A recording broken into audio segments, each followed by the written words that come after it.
Hello and welcome to a short workflow tutorial.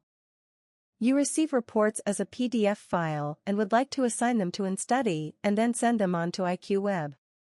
From there you can then send the study with the PDF report via WADO link. For this workflow you need iQ-View Pro and iQ-WEB X WADO. Select the study to which you want to add the PDF. Drag and drop the study onto the Import button. The import dialog will open. The patient data is automatically entered here so that a direct assignment is possible. Click now on the button with the folder. Select the desired PDF. The PDF is now loaded and the patient data is assigned to the file. Click on Load into Local Database. Here you can decide whether to load the data as a new series, new study, or directly into the selected study by clicking Close. If you now click on the small plus next to the study, you will see the PDF.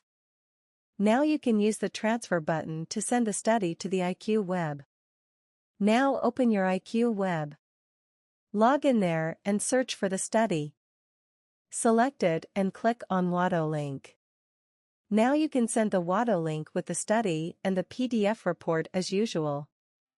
Thank you for your attention.